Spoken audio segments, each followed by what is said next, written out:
Bags, bags, bags. It always seems like you've got too many bags. Help me! You can't just throw them away. Now there's new Bag Hutch. Bag Hutch is specially made for bags and holds up to 12 bags. Honey, where are all the bags? In the Bag Hutch. No shit. Bag Hutch by Flitz, a division of Globocam. TBTL. Guess what day it is? Guess what day it is? It's Friday. Gonna get down on Friday. Everybody's looking forward to the weekend. Don't you latte-sipping leeches understand? I've seen enough of these Hollywood super hunks. We need a dumpy, unappealing loser, an everyman. I used to be number one in this town, but people don't listen to AM like they used to. Seems like it's more about FM and color TV. That's stupid. It sure is, Kevin. In fact, I've got a tattoo here that fully illustrates my point. It's of this rebellious young man, and he's urinating on an FM radio. I tell you, two go-go 80s Reaganauts like us, we could rule this world. All right, hello, good morning, and welcome, everyone, to a Friday edition of TBTL, the show that just might be too beautiful to live. It's an audiophile's nightmare. My name's Luke Burbank. I'm your host. Peace and love. Peace and love. Coming to you from the Madrona Hill studio, perched high above the mighty Columbia, where we are looking at a foggy day. We've got the fog. It's one of those days where you hear the boats, the large ships on the mighty Columbia, utilizing their foghorns so they don't run into each other. We've run smack dab into an episode of TBTL, which is the number 4,568 in a collector series. Let the fun begin.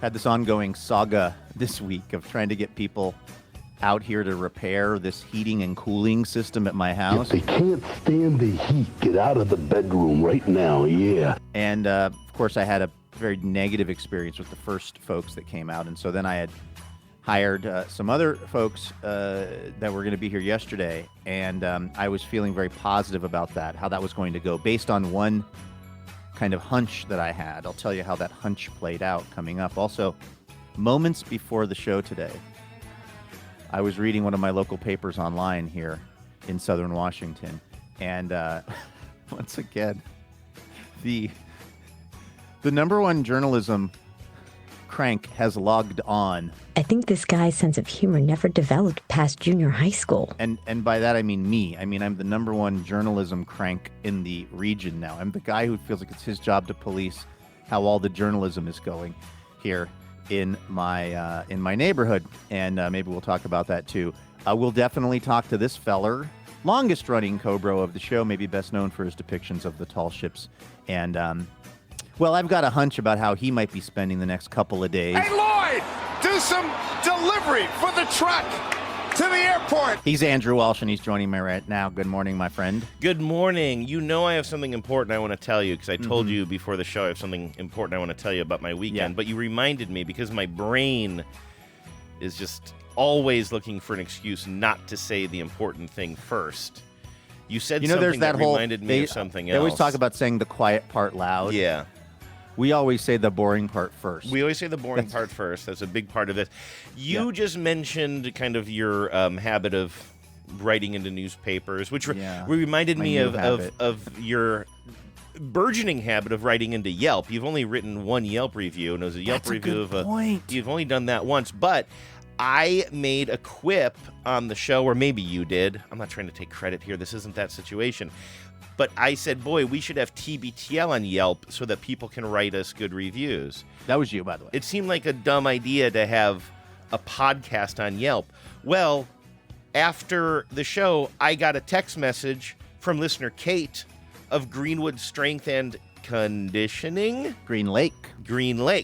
I was so focused on the One conditioning. day, Andrew, you or I, or maybe a combination of us both, will say the proper name. How of that is it place, that I but got today is not that day. the location wrong? I was so focused. I'm always on confused as to getting if the conditioning or the strength comes first. I always think it's strength, but then sometimes we say strength and fitness. Either way, it's in Green Lake. You should check it out. If anybody ever needs to use the restroom in that area, Yep. Kate says they They're have on an the open record. door policy, but also you should support 10's local businesses. Mm-hmm. Anyway, Kate wrote in to say, "Are you kidding me? Of course you guys are on Yelp. I don't even know. Kate might have even been the first person to put us on Yelp way back in the radio days, Luke. And apparently we have all good reviews except for one one-star review. Felton Cooling and Heating? No. Somebody named Doug S., who was mad that you weren't taking enough of his pitches on the show. Somebody was pretending to be LOL, producer Doug Schreckengoss. Doug Schreckengoss. And it's actually kind of funny. The one-star review we have. Guest producer Doug Schreckengoss. Have you found it yet? TBTL, 18 reviews on Yelp. I'm just looking at right it now. I'm trying to find. Oh, wow. And somebody updated it. It's from the APM days, or at least the latest TBTL photos are from the podcast, maybe. APM. I'm searching on Yelp, but I'm getting a lot of other. If you just type into Google Yelp TBTL, it should be the first hit. That's what I got. Oh, and yesterday's show, A Cry for Yelp, is the next hit. But yeah, we have. Nice. Look, there's a photo of us. There's a picture from of the sound APM. machine. Like that's like 2015 era. But I think the comments are going to go back to the radio days back in 2008. Jeez. Thanks, everybody. Yeah. So that's very cool. You might also consider the Snoqualmie Casino and Hotel and the Emerald Queen Hotel and Casino. Well, Andrew, I have a brand. It fits like a hand in a glove, Luke. I have a brand, my friend. I love that. All 5-star reviews except for Doug S., who wrote on June 8th. Oh, 2021, by the way. It's unfortunate this show has not taken more of my guest producer segment ideas. I have many. Guest producer Doug Schreckengoss. And they, you know who that unlike is, by the the show, way? are good. I don't know why. I don't know how this came about, but I am almost positive that this is our friend David Bose saying we never had audio on guest producer Doug Schreckengoss, if I remember right. Guest producer Doug Schreckengoss. And I think I wanted a sounder because we did a whole. I think Doug Schreckengoss was somebody who emailed in with a bunch of pitch ideas, like a listener, not a PR person. And I think that Jen took that and ran with it and created like a week of segments that were from guest producer Doug Schreckengoss. I don't believe we ever spoke to him, but we needed a sonic ID for it. So I believe I asked our friend David Bose, I don't know why, but to just give me an extremely flat read of saying guest producer Doug Schreckengoss. Guest producer Doug Schreckengoss. Clearly via landline phone, too. That's well, you know me. I love me a piece of landline phone tape as well. Kate W. wrote back in May of 2009, "Am I seriously the first Yelper to review TBTL?" This is Kate who texted me. TBTL, Too Beautiful to Live, is an amazing radio show on Cairo 97.3 FM. Yes, Cairo. This from a girl who used to absolutely refuse to listen to anything but KEXP or KUOW. Commercial radio. It goes on from there. So anyway, yeah, Kate is the one who first, reviewed this, but then the reviews go through the late 2000s, I guess, all the way through the 2021s, which is very exciting. I do think it's funny that somebody came in with the guest producer Doug Schreckengoss humor. Guest producer Doug Schreckengoss. But I wish that they would have figured out a way to do it so that it didn't actually reduce our stars, our rating. Yeah. Like what they could have done is said, this is guest producer Doug Schreckengoss, or this is Doug S., but I'm giving TBTL 5 stars, but that's on the hopes that they start using my producer ideas. Like, so do the bit, but leave us our pristine 5-star, because basically you Feltoned us. Like That's what I right, did to that's what I was Felton gonna Cooling say, and yeah. Heating of Longview, Washington. Yeah. I personally reduced their Yelp score to a 4.8 because they were so bad. Oh, by the way, more on that coming up, because my experience with the folks from Kava Heating and Cooling, very good. And it made me... great. But it made me more angry about how bad my experience with the other company And was. how they just took your damn $280. $70 and anyway, more on that coming up. But in the meantime, Andrew, might I ask on this Friday if you have any big weekend plans? Big weekend. You know, I was using a Tom Petty song when you were out because I didn't have the big weekend plan song. It's not good. Very Paul Thomas Anderson-y of you. I was reading a review of the movie that we can't stop talking about, and I can't stop. There seeing is a little bit of Tom TikToks about it. I won't give it away, but there's a moment where there's some Tom Petty that plays in a pretty, I think, powerful way. And the reviewer said, like, I thought I was so jaded on any Tom Petty in a movie at this point. Not an insult to Tom Petty. It's just that it's such good music that you can really punctuate scenes with it. It's been done so many times. Thought he was done with it, but then once again, PT deploys it perfectly. What I thought was interesting was the song is American Girl by Tom Petty, and I'm not giving anything away here to say that it is a powerful moment at the end of the movie. And there's a powerful moment at the beginning of Silence of the Lambs where a person who's about to be victimized by Buffalo Bill is singing along to American Girl in her truck. And I always thought that was one of the most it's a dark movie, but one of the most interesting opening scenes to a movie. And now we've got one of the most interesting closing scenes to a movie, and they're both using American Girl by Tom Petty. When Genevieve and I first met, before we were a couple, Luke, we were just two individuals out there in the world. Yeah. By the way, I woke up mad at her today because she'd done me dirty in a dream last night. And I woke up and I said, "You done me dirty in a dream." Wow, that's your move. I've always been the dream. I've been the person who transgresses in other people's dreams. I don't think I've ever had a dream about somebody being somehow treating me poorly. It's very rare. I usually have very pleasant dreams about Genevieve, but I told her she's on notice for a while because you wake up from that stuff. It feels real. Anyway, when we first met, she was a huge Silence of the Lambs fan. Like, huge. Like, read the book a whole bunch of times in the movie. I was a huge Tom Petty fan. Our very first date, she made us ravioli, and we listened to the Tom Petty box set while we sat on milk crates in my still to be unpacked living room. But anyway, I thought you were going to say on your first date, it put the lotion in the basket. I won't respond to that. I won't. Maybe I'll not dignify that. Maybe it did. Maybe it didn't. I don't know. Yeah, I'll let you figure that out. But anyway, it was interesting because when she heard American Girl, it had such a creepy sound. You know what I mean? It instilled such fear in her because that's what she was associating with. Anyway, can I say one other quick thing about the soundtrack to that movie? First of all, I really, really loved all of the instrumental music. Oh, you're going back to One Battle After Another. Yeah, because here's what's happened to my TikTok feed, Andrew, is yesterday, my TikTok feed decided to become an absolute monoculture of people trying to talk about their feelings about the movie One Battle After Another. It was all I was getting. And then people finding Easter eggs. Like, one guy thinks he's figured out something about the Christmas Adventurers Club, which is if you take those words and you translate them into, I believe, it may be Romanian. It may be Hungarian. There's another language that if you translate the letters that come up are KKK. Oh. And the idea is that that's an incredibly subtle, incredibly brilliant reference from Paul Thomas Anderson. So this is what I've been living in the last day. It's just meditation on that movie. So that's why I'm not ready to be done talking about it. But well, do we know that would be a PT thing, or is it a Pinchon thing, the Christmas Adventurers Club? I am, you know what, as an emergent Pinchon scholar, Andrew, who's read 0 of his books, but is considering buying The Crying of Lot 49, I ain't going to start with Gravity's Rainbow, that's for sure. What I noted is that the characters in the Pinchon book they don't have the same names as the characters in the movie, because I didn't like the name Lockjaw. Yeah, well, that was from the book, though, right?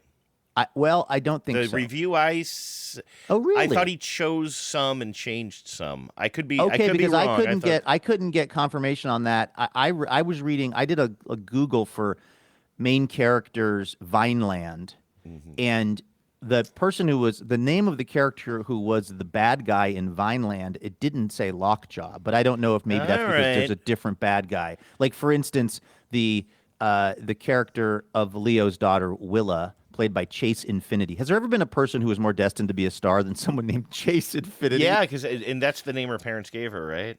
Presumably. Yeah. Her name in the movie is Willa, her character's name, but in the book it's Prairie. So, but that doesn't answer the question about Lockjaw. I'm again, because I've now been weirdly other than actually reading any of his work, which is the most Luke way to get into someone, to get into a writer, is to not actually engage with the main thing the person does, but engage with all of the other rings that are the Saturn of Thomas Pynchon, which are he worked for Boeing. There are very few photographs of him. He was apparently very insecure about his teeth and had a painful procedure done to try to fix his smile because he was, and maybe that has added to a bit of his kind of camera shy nature. These are all the things about him that I'm like obsessing on. None of them are like at the core of his work, because that just sounds hard to me to read Gravity's Rainbow. By the way, I was reading something by Vince Mancini the other day, and so rereading this paragraph about the names, I'm not exactly. It doesn't answer any. And if you went through and looked at a list of names from the book and you didn't see Lockjaw, well, then I think that's all the answer we need on this.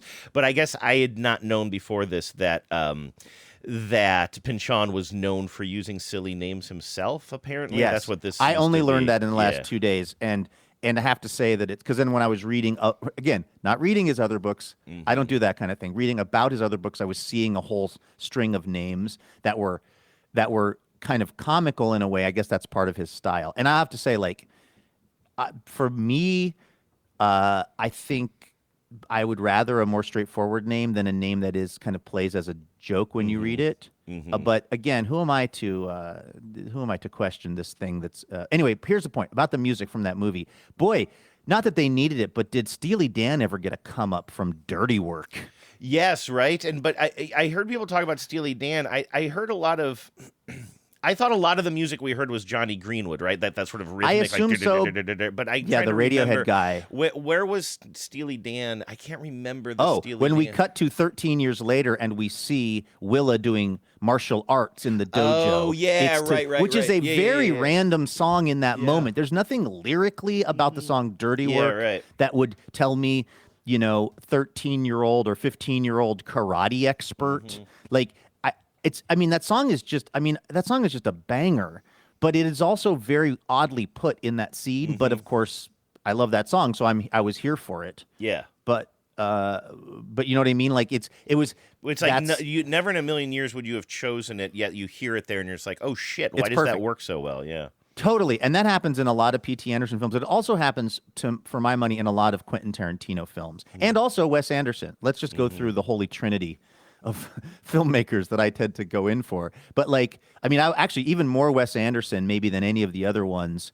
where I feel like Wes Anderson would just insert some song from the Kinks somewhere, or Concrete and Clay in Rushmore. Just these songs that are totally random. But like you said, Andrew, once you see them with the moving pictures, it feels like, oh, that's the perfect song for that moment. I would say, and could be talked off of this ledge, I would say that when why am I blanking on his name? The director you're just talking about, Wes Anderson. When Wes Anderson does it, it's gotten to a point with Wes Anderson, as with this is kind of the take on all of his visuals as well, is that it doesn't seem as random anymore. Like it's knolling, right? Exactly. It seems like word. What did we name yesterday's show? It was takes one to knoll one or something. Oh, like that, nice. I think. It's like it doesn't seem as random with Wes Anderson anymore, is my point, because he's clearly carved out a certain aesthetic, and that music fits that, and so you know what you're getting.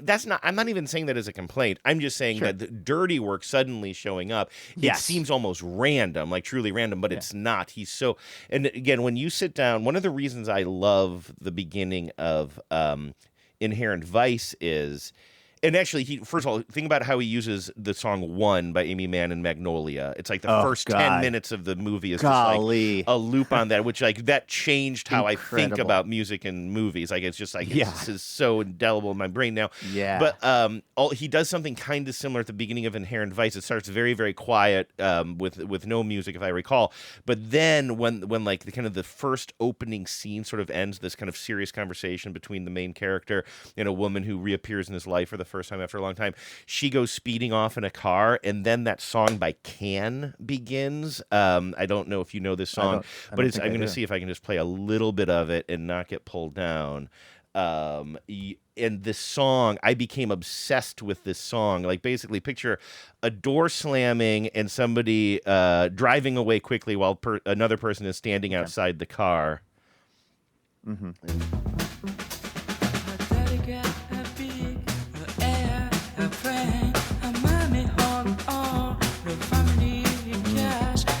Now, just imagine this kind of that. You see, it's kind of got that rhythm thing. The nest is going to propel the movie forward for like, and this is going to stay. Scenes are going to change, but this is just going to stay underneath the movie for a while. I love when he does that shit, Luke. It's like a drug to me. I almost watched Inherent Vice last night. After I was watching the football game on Amazon Prime because it's on Amazon Prime. Who won that? Are you genuinely asking? I really don't know. Yeah, I knew it was our two divisional rivals, but I wasn't paying San any Francisco won on a. I gotta give him credit, man. Sean McVay, the coach of the LA Rams, has bedeviled me as a Seahawk fan for many years by outcoaching us at times. But it was overtime, and they had a chance to kick a field goal to tie it. The Rams did. And they were like on the 10-yard line. It was 4th and 1, and they went for it, and they did not get it. And so San Francisco won by a field goal in overtime. Goodness gracious. Yeah. Anyway, that's my big weekend plans. No, let's get back to this. So I had something, and I'm not trying to set this up as being overly dramatic. I'm being quite serious. I had something that is a literal game changer.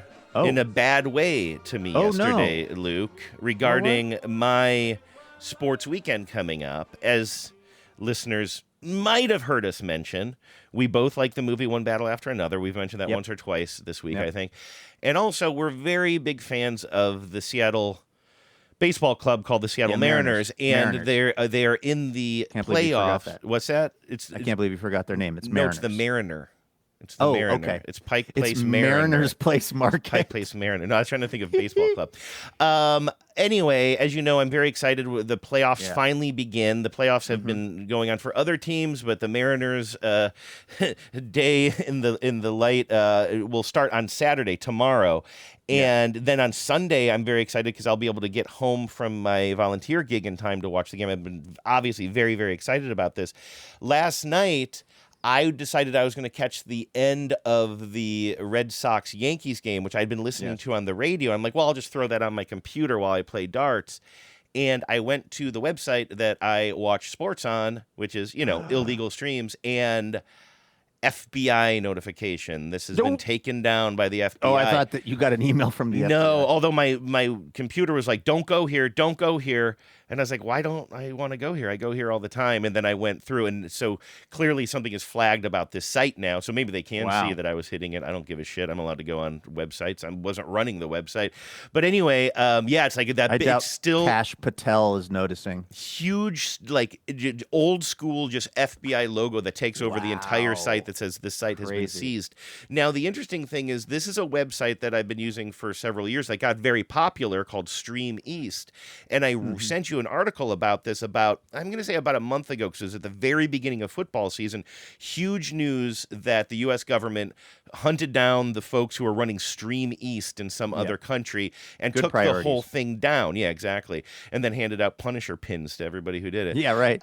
Make sure nobody can stream the NFL for free, but that should be job one for the FBI. I think the article that talked about this takedown was very interesting, and it said that one of the things that kind of triggered I don't know if it triggered the investigation, but the widespread popularity of it was that LeBron James was seen at courtside, basically in between plays, watching some other basketball game via Stream East, and somebody documented that, which then I think helped it blow up. One of the funniest things I've ever heard. Well, it really goes to show. I mean, to me, that this is what I wanted to talk about a month ago. To me, that is the perfect example of how people are not bootlegging this stuff because they're just poor or don't want to pay the money. It's because they've set up, the networks and streamers and everybody has set up a system that is so unbelievably Byzantine. You got to chase through various networks. Where is the game today? Well, it's Thursday Night Football, but it's an NBC production. Oh, okay. Then they'll take over after. It's just like it's so incredibly complicated that even LeBron James, who could buy the networks, This is for you! Is just choosing that. So it wasn't even just a money thing. It was a convenience thing. It should be them taking a moment to say, how badly have we effed up this model?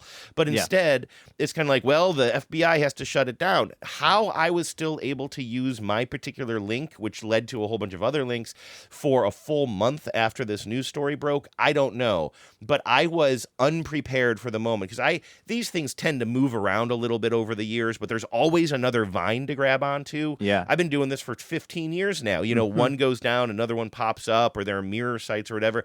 This was the first time last night where I'm like, well, what if I go to Sports Surge? Totally gone. That had been gone for a while, I think. This other one that I sometimes go to was like the only one that was actually not taken down said we're experiencing just too high of a volume right now. It was Red Sox, everybody Yankees, had to go over there and said, sorry, try back later, which I'd never gotten that message before. So like, I'm a little bit like, I don't know how I'm going to watch the game this weekend. Like, I could go to a bar, but then, like, there's so many unknowns. Like, will it be absolutely packed? Like, is there a bar that is interested enough in the Mariners that will have the game on with the sound on, but also won't be so unbelievably packed that it's uncomfortable in there? I honestly don't know what I'm going to do. I've always had in my back pocket, like, I'll just stay home and watch it on TV. There's always a stream out there somewhere. This is the first time I've actually been panicking about this. I don't have that option anymore. I'm like a normal. Here's what I think you should do. You should do a trial streaming thing with Fubo. Maybe. I'm looking at their website. Yeah. Start watching for free. Yeah, maybe I'll do I bet that. you could probably get a month out of them before you have to really pay for it. And I will give some credit where some credit is due. When I did the switch over, probably a year ago or whenever it was, where I just cut the cord and I went all online with this Fubo, I have not ever had a game that I can't watch. And that's if it's on ESPN, if it's on when it was on Root, RIP, or Root even still I guess, exists because they charged me $20 2 days ago. Yeah. And I'm sorry. You're right. Absolutely. I wasn't mad at that at the time, but like now after yesterday, I'm like retroactively more mad about it. It's only $20, Absolutely. but like I'm looking at Root Sports still exists. You know what they're showing right now? Fish Hunt Northwest. But don't worry, Luke. In about 3 minutes, that's going to wrap up, and then we're getting into Talkin' Ducks. Oh, I thought that was actually duck hunting. That's actually Nike University. Great, exactly. Stuff. Yeah. Well, that's what happens when you buy a football team. So that's what I'm paying for bitter. my last month, and then Talking Cougs. Okay, then Rides with Jay Thomas, and then Perfect Game and the Pro Foot Volley Tour. That's volleyball. That is actually when pretty you play sick. with Foot your volleyball. Those are the moves those guys do. But yeah, like I will say this, like this Fubo thing. The other thing about it, and I don't receive any remuneration from this company. I forgot. I was talking to a friend of ours who's a real stock whiz, who's a real finance knower and crypto haver. You can probably think of who I'm talking about. And I was talking to this person, and we were texting about something, and they were like, "Oh yeah, sorry that I led you wrong on that Fubo stock." And I remembered that like years ago, I was asking this person because they were like playing the market a lot. I was like, "What are you putting your money in?" They were like, "Fubo," and I bought all this really? Fubo. I don't know that. And then it was Wait, like, this is long before we even had the conversation where I talked you into buying. Yeah, Fubo in all as of our a conversations product. about Fubo, I forget that I was once a Fubo stockholder. Oh my God! Purely because it was on the come up, and our friend said very correctly. I think I had sold before. I don't even know how the stock is doing. I think what happened was basically the Fubo stock kind of cratered, believe it or not. But then I also had Amazon, and they balanced out, and then I got out of all of it. But this person said, "I'm sorry, I led you wrong on the Fubo stock." I was like, first of all, no harm, no foul. Second of all, I'm now a loyal customer to the product. Yeah, right. Now you're putting the money's going the other way. But what I would say is it really has, and I don't know if you want this to become your life, but what it has done, I've kind of talked about this a little bit before, is because it used to be that my sports that I was watching lived on my television at my house. And so if I wasn't at my house, I couldn't really watch it. It really just lives on my phone now or on the website or wherever. So my life has been, I have actually been, like, for instance, Sunday, Becca is running the Portland Marathon. I'm going to be down there cheering her on and then providing her with whatever comfort and, assistance she needs in the aftermath of something like that. Now, the Seahawks are playing at 1. Would I like to know how that game goes? Yes. But I'm not locked into being here watching it because I can just put it on my phone while we're, hanging out or convalescing or whatever goes on. And that's something that's been kind of great for me. I'm much more liberated out in the world because I know if there's a game on, I can always just look at it on my phone, and I don't have to I don't have to try to use my phone to hack into a non-legal site or whatever. It is for me personally, and I'm only speaking for myself. It's been well worth the, I don't know, $100 a month that I'm spending on it because it works exactly as advertised. I'll be in the airport and I'll be waiting for a flight and there'll be a Mariner game and then I'm just watching the Mariner game on my phone while I'm waiting for the flight. It's been pretty handy. Yeah, definitely trying to watch any of these janky streams on mobile devices is a real problem with all the pop-ups and everything. But anyway, I am just throwing it out there. I am. It might be worth checking out because there's so many. There's going to be so many sporting events. I mean, so many Mariners games in the next month. Ideally, yeah. That sorry, that's fate. They're knocking at the door, Andrew, and they're telling me it's the Mariners season. You make me nervous. Your confidence. Then don't read any of the prognostications that have the Mariners going very deep, including one in the Times today pointing out why this Mariners team is different. It's built different, Andrew. This team is just built different. 90% of the time, if somebody tells you that they're built different, don't believe them because they're probably they're probably built very similar. Do real people steal people? That's what I want. Real people steal people, and they're built different. I'm also on a website now that lists all kinds of other maybe other stream services I could use, as I like to say, gray market stream services that I was messing around with a little bit last night and was getting kind of stymied on. But I'm as I look at this, is it the thrill of the hunt? Pirate, bit? Well, it's also the thrill of not trying to get Genevieve to sign off on $100 a month subscription. On the other hand, she did me dirty in a dream last night, so she owes me. I'm just saying, she's got to make that up to you somehow now. Exactly. So I just feel like like you like to say, Andrew, it's a round of drinks. It's like 2 rounds of drinks a month, or not Does ever that mean having. I have to give up my 2 rounds of drinks a month, though? That's the thing. Are you taking anything off the table? No. Don't you understand how the logic works, Andrew? Yes. Andrew, this is how the logic works.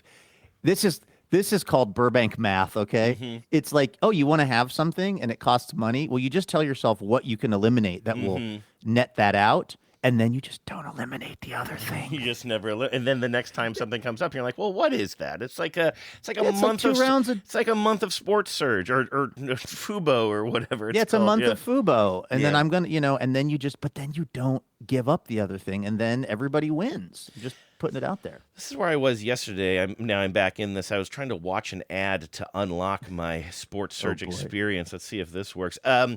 I was going to say something else to you regarding my hunting around for this stuff, but I can't find it. But yeah, maybe it will be. Maybe I'll be able to hunt around. I don't know. I'm just a little bit. I also, a lot of people are like, are you going to go to the games? And it's funny. Like, I'm not even.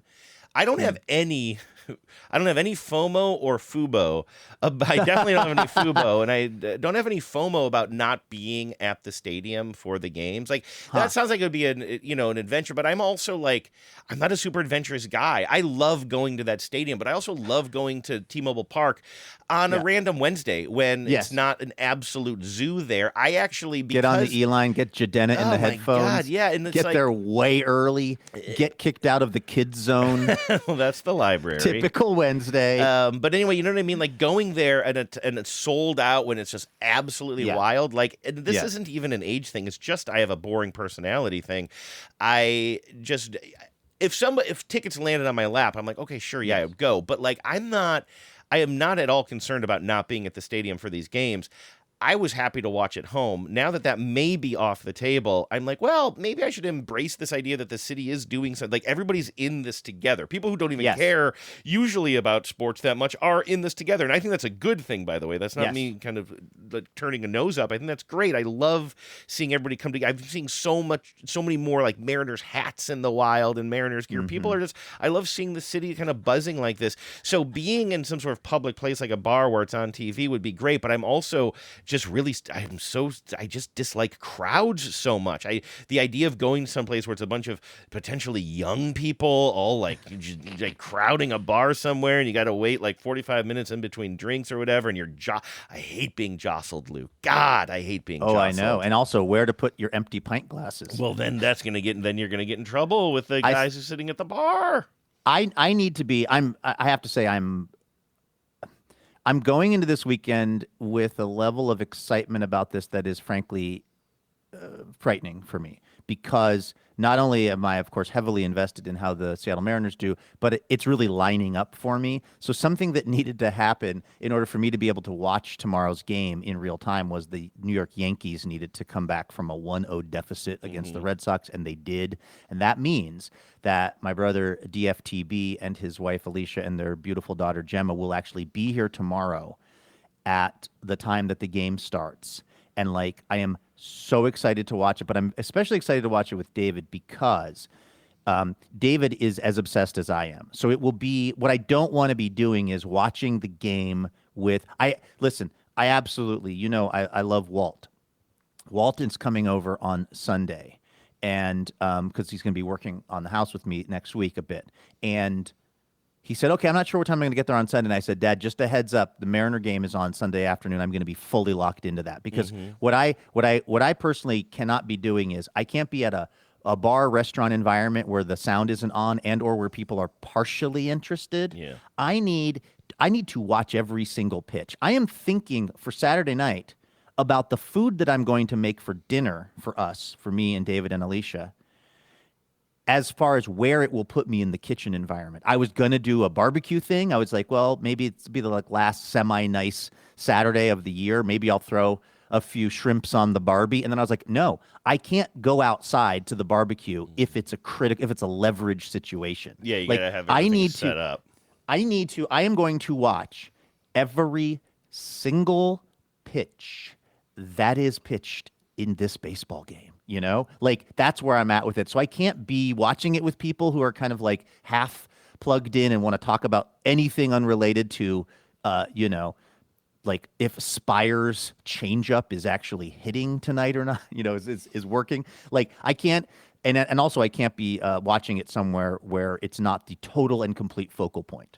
Right, which is that's why I was so looking forward to watching at home, because I was like, I don't need to. I'm actually kind of glad to hear you say that, because I don't need to. I think the viewing experience, if you can view it, is really great. You know what I mean? The way you can analyze literally every single pitch. You just don't have that at the ballpark. What you have instead is a whole bunch of people who are as just insanely into it as you are, and so you can lose your voice. You can lose yourself in the music, the moment. You want to never let it go. You want to. You only get 4 shots in 50 seasons or whatever it is, 49 seasons. That was a stunning number today. I think they were the Mariners' 4th. Is that our 4th playoff appearance?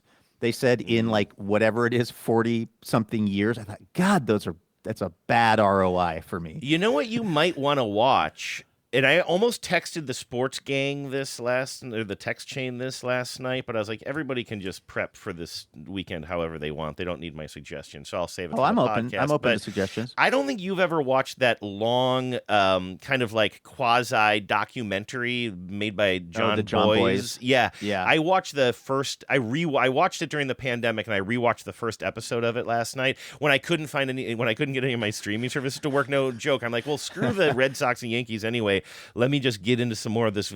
They do such a fun job of recapping the entire Mariners existence, and there's a little bit of humor in there, but it's data analytics, but to tell a story in such a good way. I really think it's up your alley. Maybe I'll watch that tonight because it's on YouTube, obviously, right? Yeah. Maybe what I'll do, I'm actually going to be doing some last minute home improving, and I'm going to be putting up some curtains and things in the upstairs of the house. And maybe I'll pop that on the laptop while I'm assembling curtain rods and curtains and things like that. That sounds like a nice little backdrop to because you don't get need me visuals. fully hype mode tonight going into the weekend. It's like an enhanced podcast. Like every now and then they'll reference. We should try that sometime. There's a lot of visuals that are interesting because the way they break down the data and they visualize the data. But it's very much though like a podcast, so you can listen to it and then glance over every now and then. I remember that's how I watched it the first time. Nice. It's actually great puttering material. I'm going to do that tonight.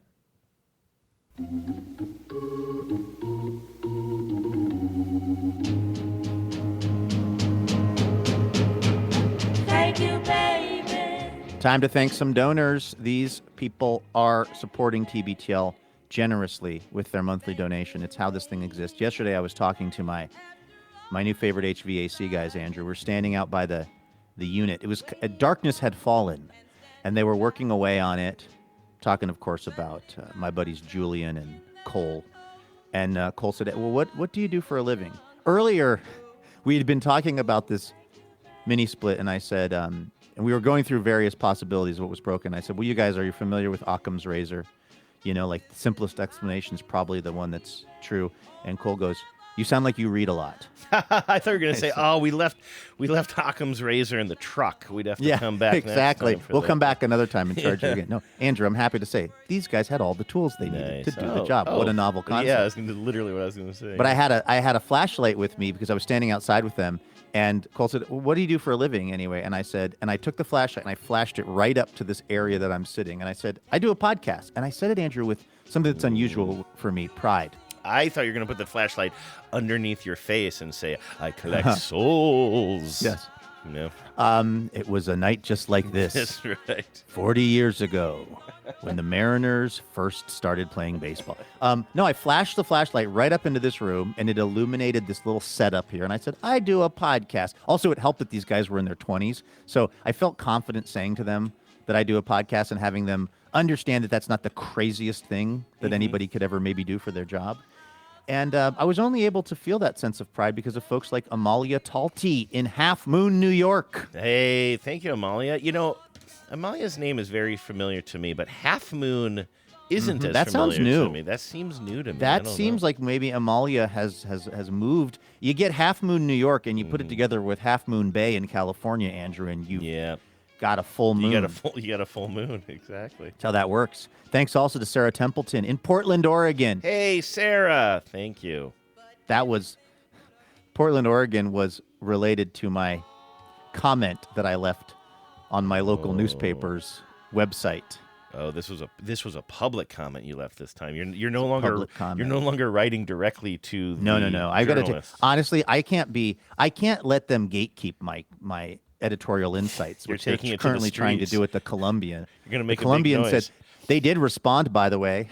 It's not a joke, Andrew. My emails are not a joke. You don't send them as a joke or give them as a joke. They did respond to your first note. I got a response from the Columbian about my letter to their editorial staff saying, please don't say that a Vancouver megachurch has been choosing love for 50 years, because you just can't say that as the newspaper. You can't prove that to be true or untrue. They responded to me. I think they might have changed the headline. I can't find that article anymore with that headline, but the editorial people said, or the person said, we'll forward this to our editorial staff. We do not publish. There's something about the way that I had sent the email. They said, like, we don't publish emails about our editorial process. Or we don't, so it's not going to get published in their paper, but I think they might have changed the headline, actually. I'm going to look for this here because I know that listeners were posting it, the article online, and sort of like discussing it somewhere in social media. I'm looking for that now. I just want to find out if the link still works and give you some That's a good question. Yeah, the depth of my research was scanning the website like a day after and not just seeing it as it was at one point one of the most read articles, and it suddenly wasn't. So I don't know if that was just. I can confirm here. Okay, what are you the seeing? headline has not changed. It says 50 years of choosing love. Crossroads Community Church celebrates half a century. But it was our pal Lynn who said it sort of does come from a quote. It's like almost a paraphrase of a quote in the article then just itself. Put it in quotes. Yeah, no, I'm with you on that. I don't think anybody is challenging where you stood on this. The number one journalism crank in this town. For what it's worth, I guess the quote from the article was, "We can still choose love. We can still choose to be a family. he said, I'm assuming that's a pastor, we can choose not to say, I'm never going to talk to you again. So I guess that's what inspired it, but you're still right. Like, you could still put choosing love in quotes. That would be more. Yeah, that's all. That's my only request from them is that that they make it clear that that's just something that someone in the article said that they're doing. Mm-hmm. Like, it's so easy to just add in a couple of quotation marks. That's all you got to do. But anyway, somebody else says that they just came across that you've been living in the monkey house drop in the wild. Alana says that. What is that drop from? You've been living in the monkey house. It's from Project Runway. Oh, so somebody's going back and You've been living in the monkey house. It's so good. It's Tim Gunn telling somebody that their design on Project Runway is, it's gotten a little kooky, I guess. I love it. Okay.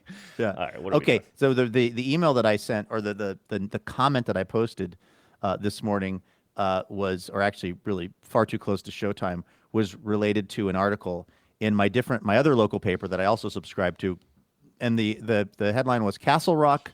These are small towns near me that are, I don't know, about 45 minutes from Portland, Oregon, and of course, Trump has deployed troops to Portland to where this ICE facility is, to a particular street that happens to also be the street that my girlfriend lives on. And so I feel very invested, engaged, and connected to this story because it's one of the few times where I have a lot of lived experience of the exact area that's the national sort of conversation now, and can tell you unequivocally there was nothing going on there. Mm-hmm. We would walk down that street with Gigi the poodle constantly, like it was a non-event.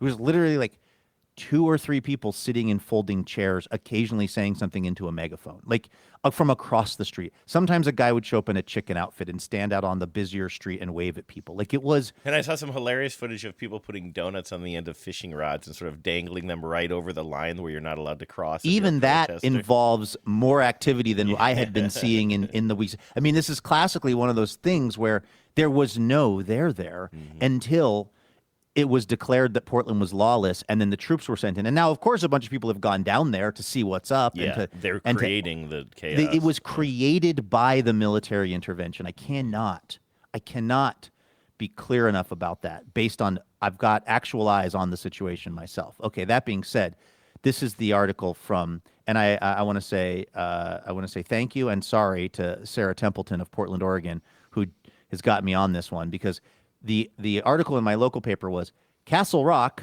Ridgefield, Longview residents weigh in on troops in Portland. Now, here's what I know living out here, Andrew. Mm-hmm. Nobody except me, just about, who lives out here has been to Portland in the last 5 years. And the number one favorite activity of most of the people out here that I talk to is saying definitively that Portland is a hellhole. Mm-hmm.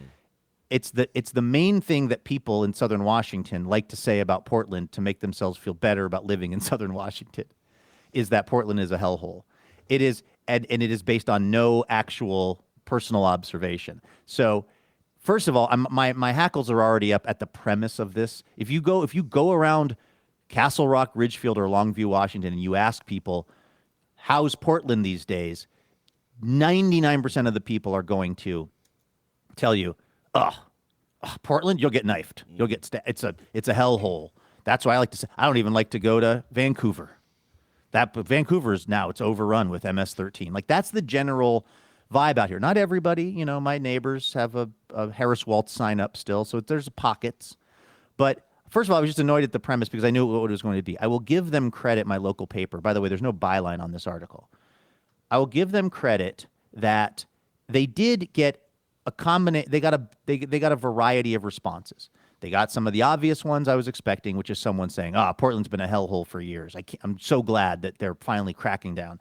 Then you got some people that are saying Trump thinks he's a king and I don't think he should be doing this. It was a balance. The feedback was balanced.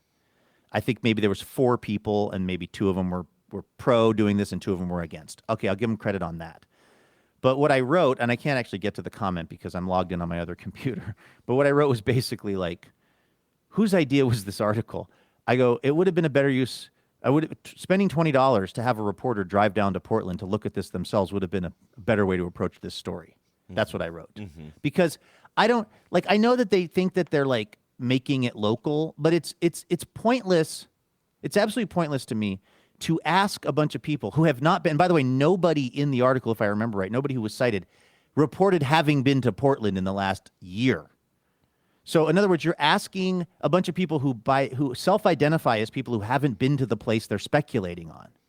Yeah. Why would that information be useful to the readers of this newspaper? Yeah. No, I'm totally with you. I mean, it's just the worst idea for an article ever. The ever. same exact thing happens here in Seattle. Not the journalistic side of things, but that whole thing of people who live outside of Seattle just spend all of their time talking about what a hellhole Seattle is and never coming here, when those of us who live here are like, this is great.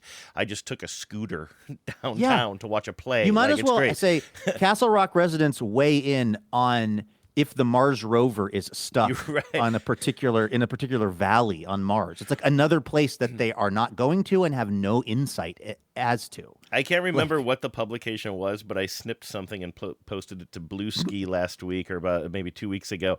I'm looking at it now. The headline says, "News. Why does TikTok think the rapture is happening? Local experts explain." And I posted and I wrote, "Thank goodness they're local." Like, local why rapture this expert idea weighs of in. this? I mean, this goes back to like I remember my earliest days in radio, and like people trying to figure out, well, what's the local angle here or whatever. Like this idea, well, we serve a local audience, and I'm not saying that you need to dismiss that idea wholesale. That to examine that is good. I did sort of appreciate. I remember I had a boss one time who said, "What if like for your editorial kind of process, you flip that on its head and you look at kind of local stories and say, how does that fit into kind of a bigger national picture?" Like that's a way of like that's a good sort idea. of looking at things locally. And I always thought, oh, okay, that's really smart. And again, just think about these things, but generally the shortcut is just kind of like, I don't know, we have Tim's not doing anything today, right? Like just send, and this is not, I'm not going after Tim Hake here. I just picked Tim as a random name, although now I've called it out. I feel awkward about the whole thing. Sorry, Tim. I think you're a great journalist, and so is your brother. What's Tim Hakes' brother? Weren't there? Oh no, well, there's a Richard Hake who was the morning host on WNYC, but different spelling. No, you know what? It's not Hake. There was a reporter who worked for Cairo Radio, and there had was a brother who worked at a different place. Como Radio, I thought, or something like that. But it wasn't Hake. Anyway. Okay. Maybe it's Hake. It doesn't really matter, Luke. I can't believe you brought this up. The idea of trying to find these local, like, let's just send some random person to get like some vox pop so they can write it up. It's absolutely worthless. It doesn't offer anything to the conversation. It doesn't shed any light on anything. It's lazy at best and, pernicious at worst. I understand that, like, for somehow in the last like week or two, just because I've decided to start spamming every local publication with my thoughts. So then, of course, it burbles over into this conversation. But like, we've also said, hey, there's my mail person. Oh, nice. Letting me know that there's mail here. Thank you for that. And terrifying me. There's nothing scarier than when I'm engaged, wearing headphones, talking to you, and somebody knocks on the door of the Madrona Hill studio. She knows what you do for a living. I don't know if it's totally clear. She understands that I talk into this microphone, but I think it might stop there.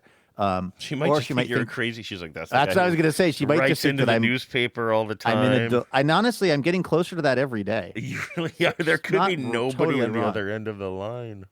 I mean, how would she know? I mean, right. She sees me in here, and it is, again, unclear if there is someone I'm talking to. But you're real, right, Andrew?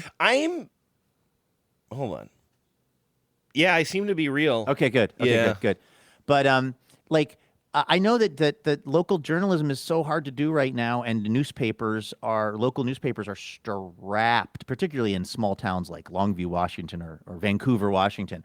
But I honestly think it would have been so much better of a piece if you sent whoever went out and got this vox pop, whoever went out and kind of did this round of like, what do people around here think of Trump sending troops into Portland? If you got in the car and drove to South Water Street and just with your own eyes, just looked around and wrote a piece about what an afternoon at ICE looked like.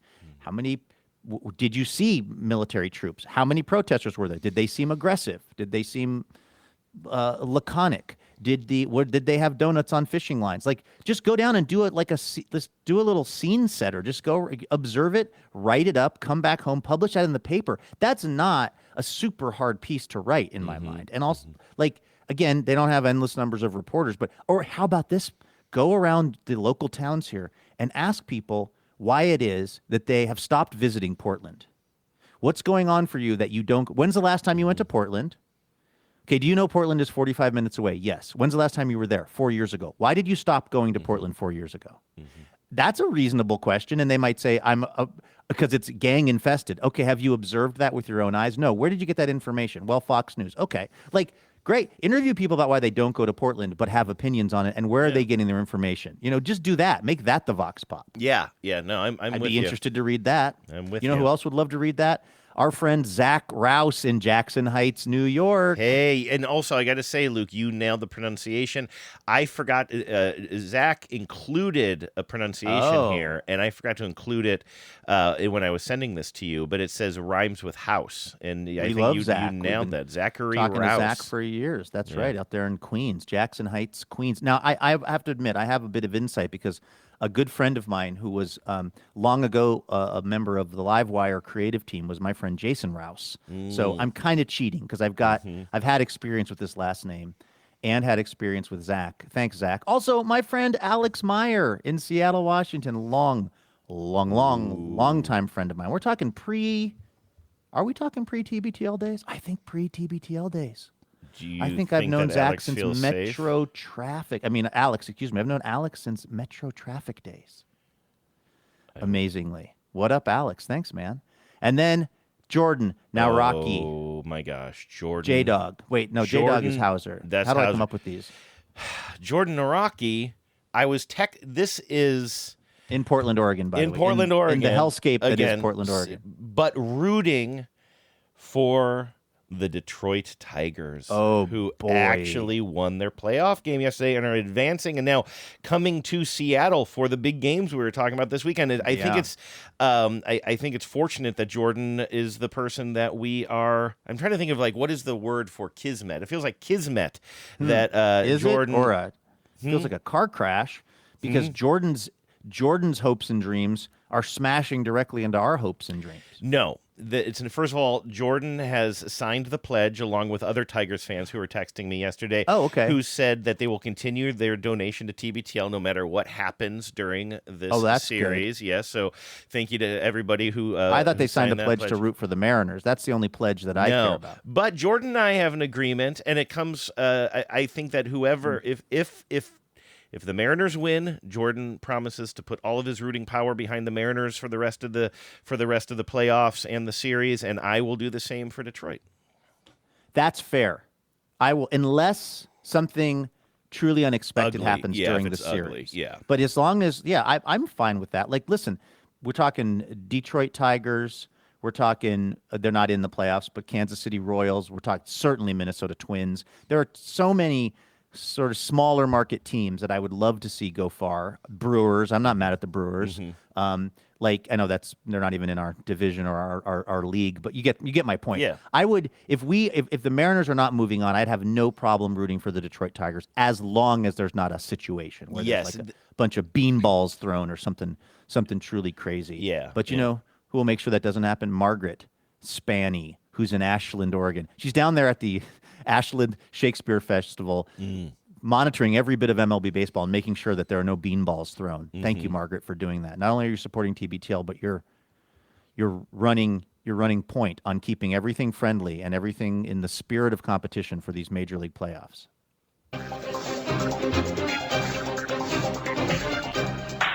Hello and welcome to Top Story. All right, Andrew, just to kind of, I guess, put a bow on this or give some finality to this story I've been telling all week about having this device called a mini split at my house, which is like a heater and cooler, and that it's been giving me problems. Basically, it's brand new, just installed, and when I turned it on the first time, it seemed like it was working, but then after that kind of stopped working. I got these guys out here, some local dudes, who I don't want to besmirch both of the guys from Felton's Heating. I want to besmirch two people, but they're just the one guy that was a grumpus, and then whoever Al is over there. Those were not very nice guys for me to deal with. The one guy was kind of mean and lecturing me and annoyed to be here, and then when they couldn't fix it or figure out even what was wrong with it, And then I called to try to see if they could come back out and work on it and maybe not charge me again for that because they should have diagnosed it in the first place. This guy, Al, hung up on me. So I called this other company, and I was going on about how I felt positive about this other company because the photos of the people that worked there, they all seemed like they were mostly guys in their 20s. And I had this theory that these are guys that have been raised in their professional life working on these mini split things, which are, I think, have really kind of increased in frequency and popularity in like the last 10 years. And so one of the things I was nervous about, Andrew, was because I bought some of those little booties that you slip over your shoes. I was nervous about making the guys wear booties when they came over because the previous dudes from Felton didn't even ask, didn't take their shoes off, just tromped up and down the stairs hundreds of times and really put a dent in my new white Berber carpet. Some people would say, why would you pick that color for your stairs, Luke? I don't have a good answer to that, but it looks nice. So anyway, these guys came over. First thing they did, Andrew, when they came in, they're like, hey, do you want us to take our shoes off? I was like, yeah, if you don't mind. They said, yeah, no problem. You didn't say or put on these. I did, and they said, oh, we'll just take our shoes off. It's no problem.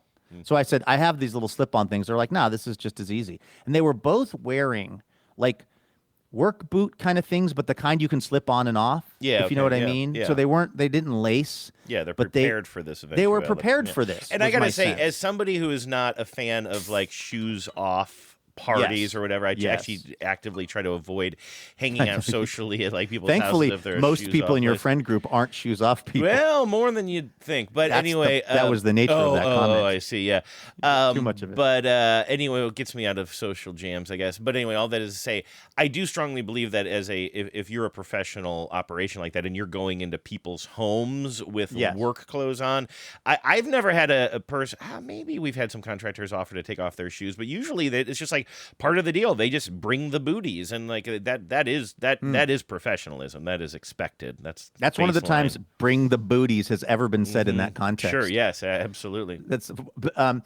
but this was the thing, and I already said this earlier in the show, Andrew. What was my experience was so positive with these guys. Again, shout out Cole and Julian. I missed Cole's name the first time. I go, is it Colt or Cole? He goes, well, I go by either because Colt is also kind of a dope name. So if people want to call me Colt, I'm cool with that. I was like, okay, I'll go with Cole, but whatever. This was the vibe. They show up and they were like, oh, should we take our shoes off? And I was like, well, I got these booties. They go, whatever, we'll just do our shoes off. That was the vibe throughout, and it was making me retroactively so mad at the previous guys, the guys from Felton, because they just didn't even they just not at any time did the grumpy guy go, hey, should I take my boots off? Or they do were you have just anything mad at you for hiring them the whole time. The guy was mad at me for hiring him. And by the way, not that you have to say this, but it was like the guys from this other place, the guys that came out yesterday, they said, oh, wow, this is a really cool house. Did you do this? I go, well, my dad did a lot of it, but yeah, me and my dad. And they were like, wow, what a view. And I was like, well, thanks for coming out so late, because the appointment started very late because I had a busy day. And they were like, listen, man, we're happy to be out here working, looking at this cool view. I was like, this is how this should be going. This should be how these interactions are. And so, you know, sure enough, they sort of got in there. They took the stuff apart. They chased down. They were trying to figure out the problem. By the way, again, they had all of the devices, Andrew, that they needed to try to figure it out. And without getting too much into the very boring details of this, what eventually we sort of figured out, I think, is that when this thing was shipped from the manufacturer, it's supposed to be charged up with a certain amount of refrigerant. And the refrigerant is, this is so counterintuitive to me, but the refrigerant in this device is both what allows it to pump out cold air and allows it to pump out hot air, which I can't wrap my mind around, but that's how it works. And so it needs to have a certain amount of, like, you know, PSI of this refrigerant, and it had none of it. And so after they had tried everything else, after they had checked for leaks, they didn't find any leaks. They said, well, let's recharge it. Let's fill it back up with this refrigerant, and we'll see what it does. And they filled it all back up, and it has been working like a charm now. It's totally fixed. Like, it pumps out super cold air. It pumps out super warm air. It's amazing. Everything is now, I think, going to be going just great with this. And like, even like last night and this morning, so I was running it overnight. I don't sleep upstairs in the house, but I was running it overnight at like 70 degrees, mostly to test it out. This morning, got up, went upstairs to the upstairs area to do something. And it was just like, it was great up there. It was like the whole upstairs area, the common area upstairs is just like a very nice, comfortable temperature that if you were going out to use the restroom early in the morning, you would feel like you were in a house. And for many, many years that I've had this house, the upstairs did not feel like a house. It felt like a construction zone, just based on temperature and comfort. Smell and just various things. Okay, so all that is to say, shout out to the guys at Kava. What did it end up? I don't know if you feel like saying this, and it's fine if you don't. But we know that for a company to come out, be rude to you, sort of yell at you, and then fix nothing costs $270. What does it cost to have nice people come out and actually do a job? It's not cheap, Andrew, to be totally honest with you. But I felt fine about paying. So what they said was, and they were very clear about the whole thing. They said, okay, for us to do a very thorough leak search on this and to source this whole thing, it's $600. Now, they said, but if we do that, then we don't charge you for the diagnostic. So in other words, it was going to be like $120 to come out. Yeah, but that's folded into the cost of fixing it. And even their diagnostic is less than half of what the other company charged. Of course. Wow. Because that other company sucks. How does the other company have... So they only have like 5 reviews, right? Like 4 good ones. Like, no, maybe they have like 6 now. They have like 5 5-star reviews and 1 1-star review. Do you think those other 5-star But that 1-star review's got heat. Yeah, I've heard that the 10s are really jumping unlike your upstairs. Do you think that the other ones were sort of plants? Like people just like... No. Yeah. I think that basically... A lot of people are cucks, and I've read. You said enough. I've read I read some of those other reviews, and they were basically like people who were having some sort of HVAC problem at their house, and then this company came out and fixed it, and maybe somebody else had not called them back quickly. A lot of the reviews seem to be like, I couldn't find anyone to come work on this, and then these guys came out and they fixed it. And it's like, well, that's what they should do. That's the bare minimum. They should come out and fix the problem that you've hired them to fix. So I feel like a lot of I don't think they're plants. I don't think that every time these folks show up somewhere, it's the disaster that it was at my house. I think it was a collision course of things. And I really do think, and I want to again be careful because we have listeners of all ages to this show, and I don't want to make this out to be ageist. But I stand by my belief that the really grumpy guy from the first company does not enjoy dealing with the complex electronics of the mini split device. Because what these younger guys said right when they came out, they go, in our experience, this is almost always an electronics issue. Because otherwise it's a fan and it's a metal tube that's supposed to have some charging, some chemicals in it, and then it's a fan on the other end. It's a pretty simple mechanical device. The issue is almost always with the electrical. And I just think that these guys work on this stuff. They literally said to me, yeah, we'll get this fixed. Mm-hmm. And then they did. And now it works. And yeah, I had to pay $600. That doesn't bother me. What bothers me is the $270 that I paid to the other guys to dirty up my carpet and do absolutely nothing. Mm-hmm. So, And then hang up on you. And hang up on me. It really did make me want to go back on Yelp and write like an update. Well, can you write a nice review for this company? I do think that's... I'm writing it right now. Yeah, you are. You're working on it. I do think that you should this is the review. But I mean, if you're sending it out to the 10. If you're on Yelp and you want people to take your review seriously, again, you should kind of remember that like when you have good experiences, you should also spread the love around. And that's really right. Like that's what I'm going to do. You really should do that. I'm not joking. It's a very good call because that's just like they loved me right. Oh, jeez. So you're even writing good reviews out of a sense of like vengeance. Oh yeah, I want eat your heart out, Felton, heating and cooling. Like your Kava guys did me right. You're like the person who finally goes out on like a nice date with somebody who treats them well, but the whole time you just complain about your ex. Girls, if he wanted to, he would. That's a whole side of TikTok that I've stumbled into. Your toxicity with you into your new good relationship. No. I'm not bringing toxicity. I'm appreciating finally being in a non-toxic relationship. Right, but if you keep on obsessing and like over drinks, just kind of like, oh, this is so great. My ex would never bring me to a place. I kind like of did this. That honestly last night. I literally said to the guys from the new place, I said, because I presented them, Andrew, and there's just so many beats to this story. So I handed them the paperwork from the previous company, basically the report, right? The thing that cost me $270. Uh-huh. And the guy reads it and he goes, well, there's no useful information in this. Yeah, right. He goes, all they said was they came out and they couldn't figure out what it was. Yeah. And I said, yeah, I know, they sucked. And I go, and I think this is generational. I go, because first I dealt with this technician who was really mad to be here. And then I talked to his boss, who was also really mad to be talking to me about this. And I go, I have a theory. They go, we work on this stuff all the time. And I go, yeah, I have a feeling this is generational. So what they think of that theory? Because I mean, I they don't know. They were non-committal because again, they're professionals. They were not but you can have a professional who can. That's the one thing about what you're saying that I would at least like to personally distance myself from, because people always will assume that the shit you say that I also stand by. I just think that in other areas there are plenty of people who are older in the workforce who keep up with technology. I think that you ended up with people who didn't want to learn, but I would be uncomfortable saying that this is a sign of the generation. I think this is a sign of these particular people not doing a good job and keeping up with what they need to keep up with in their industry. I am not trying to say that all people over a certain age are brittle and stuck in their ways. And in fact, what I would say is if someone is listening to this show right now and you are a person who is maybe considerably older than Andrew and I are, you are by definition a person who is still growing, learning, in flux. Like, you're exactly the kind of person that we want listening to the show and that I want to be friends with. You're right, unfortunately ran into a person who was not part of that. And then turns out his boss, it turns out a fish stinks from the head. Yeah. His boss was also somebody who was not interested in first of all, considering the fact that maybe I was provided with less than great service. And it really came from a blame the customer kind of mentality. I'm not trying to say, I think this is both in this particular case generational, and it is also not.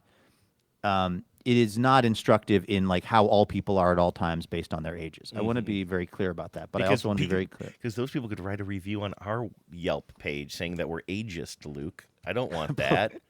If I get a Yelp review from Doug S saying that TVTL has become ageist, I'm going to be very, very angry about that. So anyway, all is well. That has ended well, and this morning, Andrew, when I walked around upstairs, and again, between the new carpet smell, this is why, by the way, you and Genevieve should really jump on that project that you. Although you're not, are you talking about putting in hardwood down or some kind of engineered flooring? Or are you talking about putting new carpet in downstairs? No, like a laminate, probably. Okay, yeah. Well, that wouldn't exactly. It's hard to find laminates I'm excited about, though. Ever since we started looking at them. Mm-hmm. And we've looked at it through various companies. It's just what's out there. I now have this very almost allergic reaction to anything that isn't that gray, that fake wood. Oh yeah, as well you should. That's a bummer. But everything is just kind of if it's not. I don't know, man. You know better than I do that this stuff. If you want something that is just slightly better than average, you're going to start paying a real premium for it. And now I'm in this mode of whenever I'm sometimes I'll be in an elevator and I'll look down and I'll be like, oh, they're using this laminate. And now I just sort of I don't know, I sort of see bad laminate all over the place now. Oh, and, in weird places where I'm like, well, I don't want my house to look Isn't like he this playing the Super Bowl? Shop. Bad laminate, I mean. Yeah. So yeah. Well, by the way, can I ask a quick question? Yeah. Bad Bunny, I saw these headlines the other day. Bad Bunny is going to play at the Super Bowl, and then all these pieces just who is Bad Bunny? And am I having deja vu? I swear Bad Bunny made an appearance in another Super Bowl performance at one point, and we already did the whole "Who is Bad Bunny" thing. I thought we all knew who Bad Bunny was. Now, did Bad Bunny not make it Didn't he feature in somebody else's Super Bowl appearance once?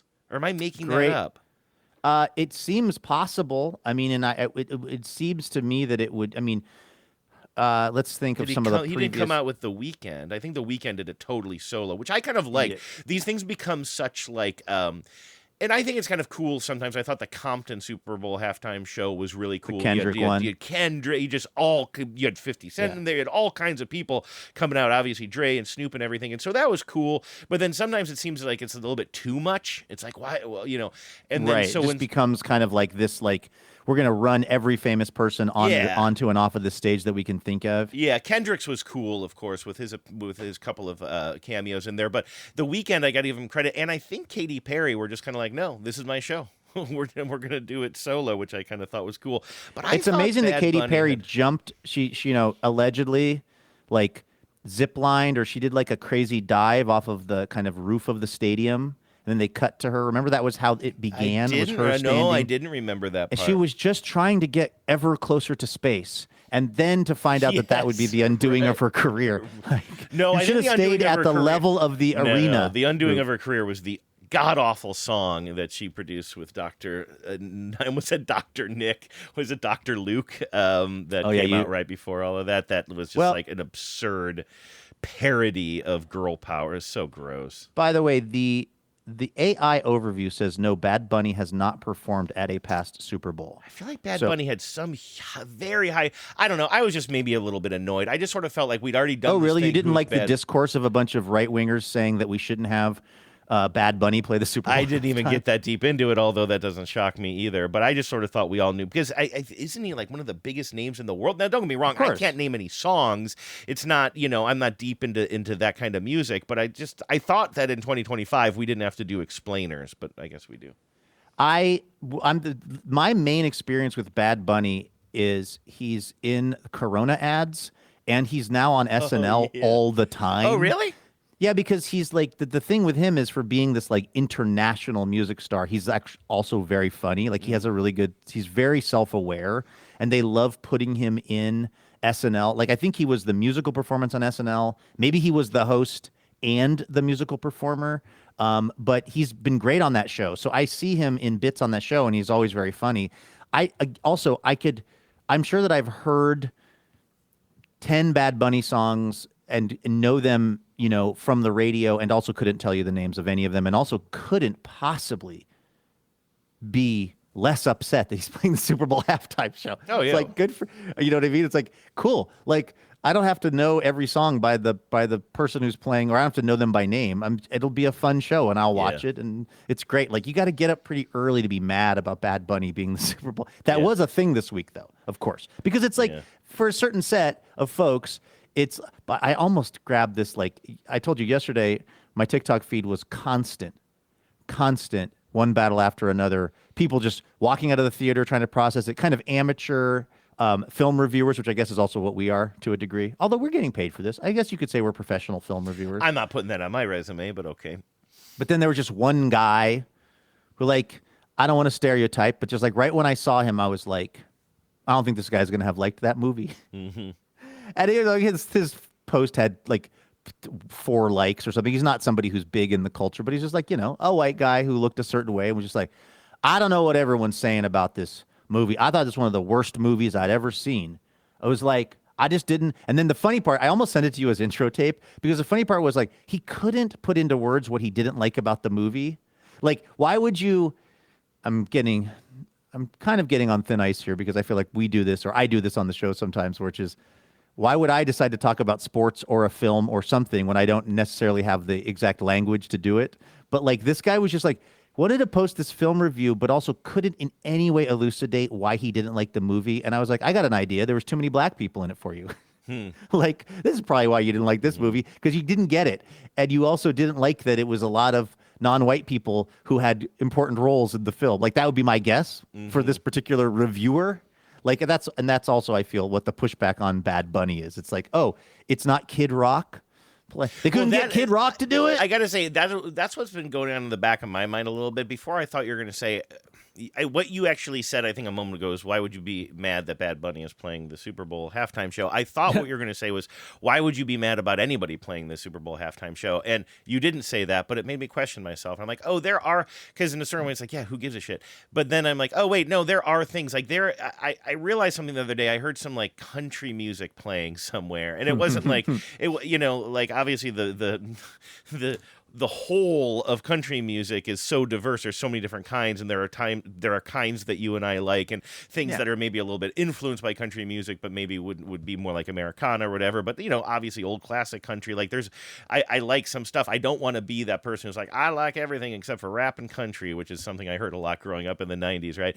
I don't want to be that guy, but I will say that, like, and I'm just being honest here, I'm not saying it's right, but like there is a certain kind of like, I'm going to say modern country music, but really going back decades now, that sort of just embraces idiocy in a way that just hearing the very sound of it, and I don't know if you can hear that, but that is the woke police coming from me. I was just going to say, dude. Could you hear that through the microphone? That's the cancel police, and they're coming for you. That's right, but about to get canceled. Anyway, it is, I guess I could say, if you want to use the derogatory term, like, sometimes, like, I guess I am quote unquote triggered when I just hear some idiotic country song about like, this is why I hate cities or just whatever, and it's just kind of like, ugh.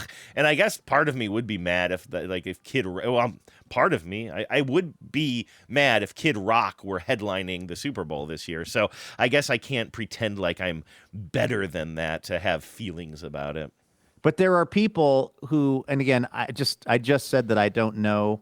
I couldn't tell you the names of Bad Bunny's songs, so I guess I'm sort of flying blind here a little bit. But like, I am guessing that first of all, I'm guessing that Bad Bunny has never been recorded late at night yelling racist things the way Morgan Wallen has been, the #1 country artist going. I mean, a guy was caught on camera yelling the N-word repeatedly at his neighbors when drunk, and just continue. So if you want to know about cancel culture, just understand that Morgan Wallen is the most popular country music artist in America and is on tape yelling. It's a white guy, by the way. Just point that out.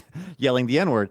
My guess is that Bad Bunny has never done that or whatever I don't know Bad Bunny's politics. I know he's from Puerto Rico, and that itself is like a political statement at this point because of the way that we've absolutely mistreated Puerto Rican Americans.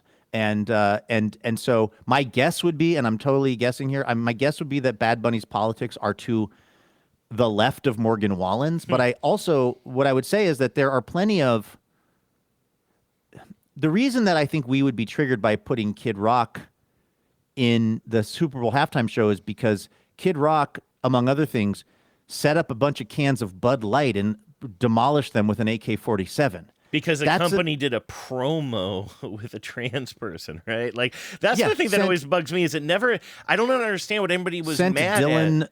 Dylan, what is it, Mulvaney? Wait, no, is that the We Nick always Mulvaney? do this. Anyway, sent that trans influencer a can of Bud Light that said Dylan on it. It's not like it's like if you wanted that's what I really always thought I missed something about this story, but I don't think I missed anything. It's just hatred. It's like, it's not like for a month. Dylan Mulvaney, by the way. Nice job. It's like for a month, the only Bud Light you could get would be in some pride wrapped can. And even if it was, like, who cares? Rainbows are cool. Yeah, but like, you know what I mean? It's not kind of like, hey, we've turned all of our beer pink for a month. Like, it just didn't affect the purchaser's experience in any way. There was just some other promotional thing that was happening in a totally different part of the culture. That's what I always felt like, what am I missing? But the thing is, you're not missing anything. It doesn't make sense, and trying to make sense of it is just going to drive you even more batty. And the thing is, to my mind and my understanding, Bad Bunny has never set up a bunch of I've been referencing this company a lot lately, but like Black Rifle Coffee Company, right? Because it's like a very conservative coded thing. He's never set up a bunch of cold brew cans of Black Rifle Coffee Company and then shot them up because he doesn't like the politics of that company.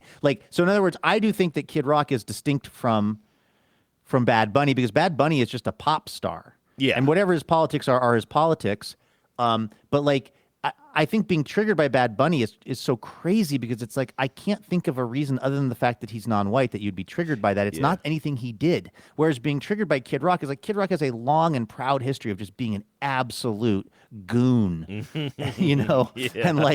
just a grade A moron that it is, that to me, that would warrant being like, hey, wait, what, And he's a friend of Trump's, and he's been in the White House and all those photo ops. So in a certain way, it would feel very much like the hand of Trump influencing things. Like, I think there'd be a lot of. It's funny, you and I are spending all this time on a made up scenario that I brought up, but by the way, I 100% believe that Kid Rock has played a Super Bowl halftime, at least as a bit player, at least as a cameo that Bad Bunny didn't get. I mean, I guess and I'm not trying to just both sides this, but I guess the thing is, if he's bad, why would you deserve to be on the Super Bowl stage? Yeah. It's a Good huge Bunny, that stage. makes sense. Good Bunny makes sense to me, Luke. That's what honestly, that's not a left-right issue. If I'm trying to like sort of see this from both sides, I can kind of see it's like, yeah, why would you put somebody who's bad on stage for just millions and millions of Americans to enjoy? But maybe it'll be a learning experience and he'll get better, you know? Kid Rock performed as part of the Janet Jackson halftime show. Oh. Huh. Kid Rock, I wonder why that's lost to history. Kid Rock performed Ba With a Ba. Oh my god. And then Cowboy. Oh my god. While the Janet Jackson show was going on. Although I don't know if that was the same. I don't could it be know a if that different Janet Jackson? Because the Janet Jackson quote unquote issue came along with Justin Timberlake, and my feeling was maybe that was. Has Janet Jackson played more than one Super Bowl? But again, not that I know of. Although it could have been one of those things where was she the headliner and JT was one of her cameos, or was it? I think that it was her. So maybe she just had a whole bunch of people coming out. I don't know. Yeah, who knows? I mean, honestly, I just watched Super Bowl for the commercials, Andrew. That's I read it for the articles. That's right. Hey, we are. Let's see, we're 84 minutes into the show, give or take. And I think we've been very disciplined today about not fully geeking out about the Mariners. But since we're sort of at the end of the show, and I've got a little more time, I got another few minutes, and I do really enjoy when we go long and then people are excited, even if the people are people we work with. John Sklarov put out like a 2-hour episode. I don't even know if he was excited. I think he was noting it. Yeah. Poor guy has to listen to these for his job. He's like talking to his wife. He's like, it's going to be a long day. They went 3 hours. Yeah. Shit. Sorry. It's a lot of stuff for me to sift through. But since we're kind of at the end of the show and we're going into this weekend where, like, I guess much like when you were out, but my brother David and I, this was going into the Houston series, we're talking on a Friday, and it was a weird experience because it was like the before times, you know. It's like we are right now in the moments before we know what will happen, and on Monday we will be in the moments after we know what happened.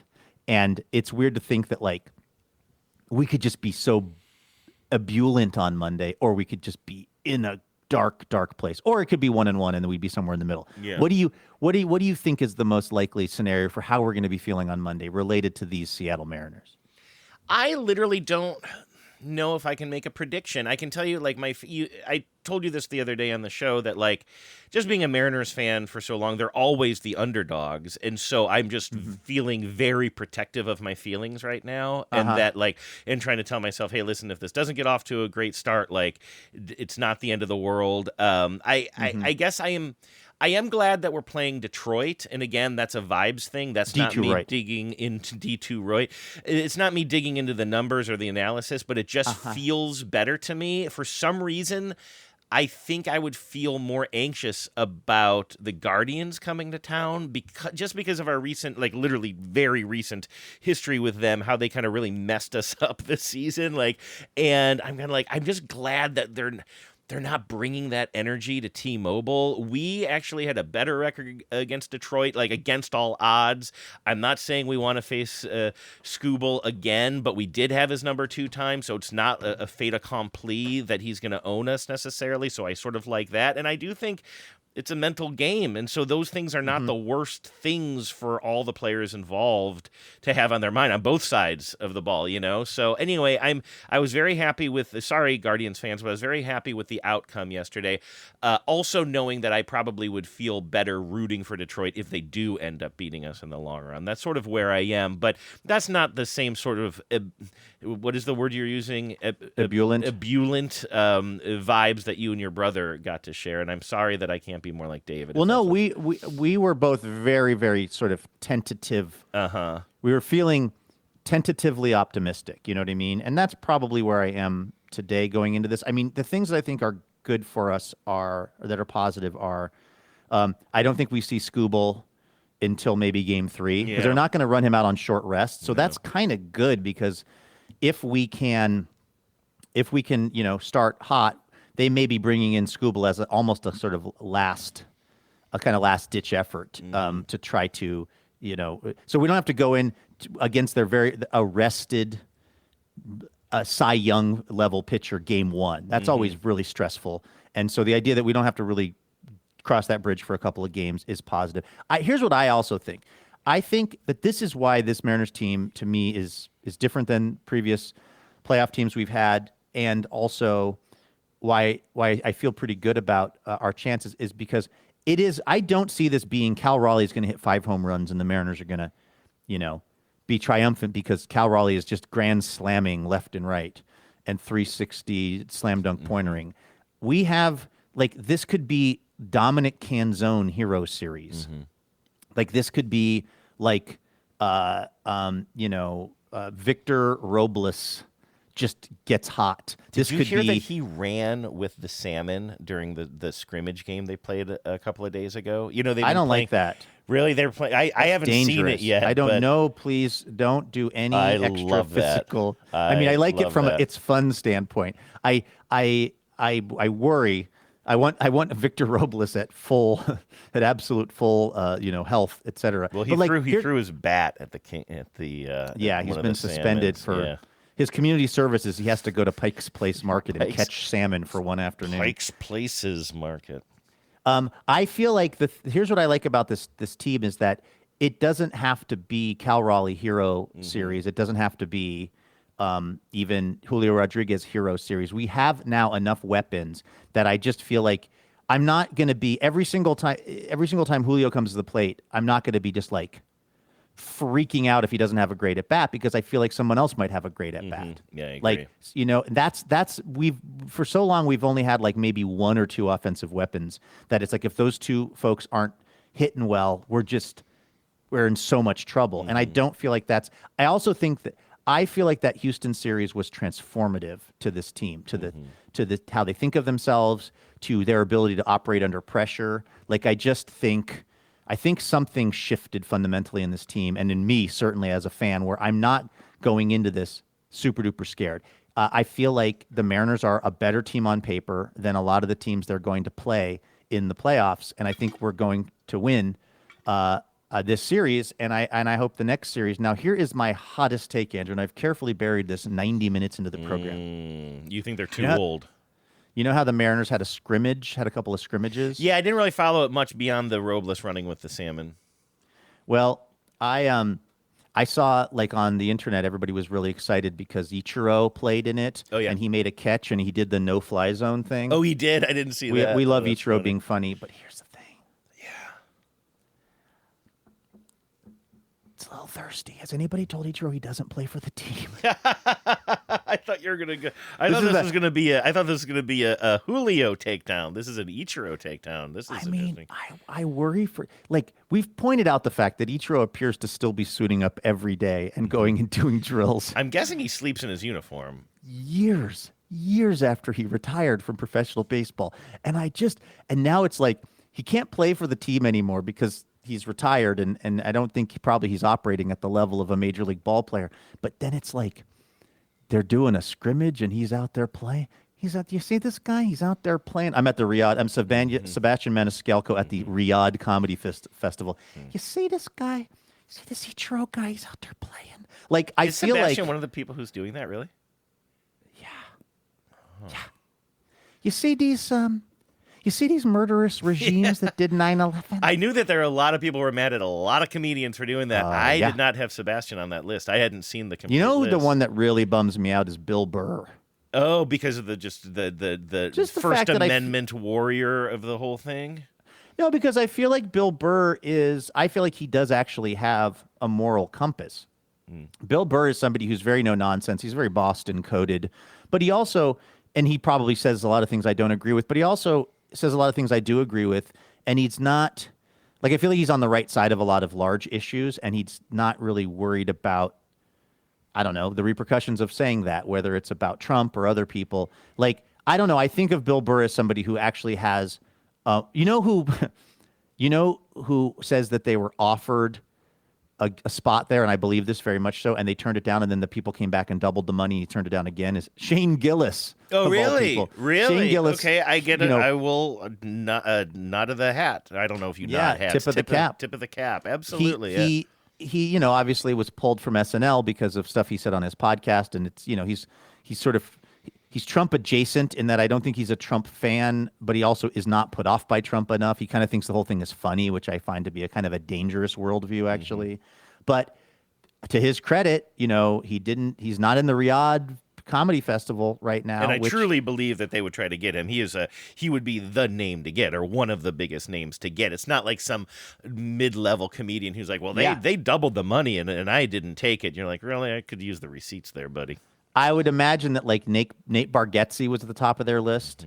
And I don't have this on any kind of official whatever documentation. But if you're going with like stand-up comedians that are very huge in the zeitgeist, it's like he's big right now, and Shane Gillis is really big, and you'd imagine they would go after those people.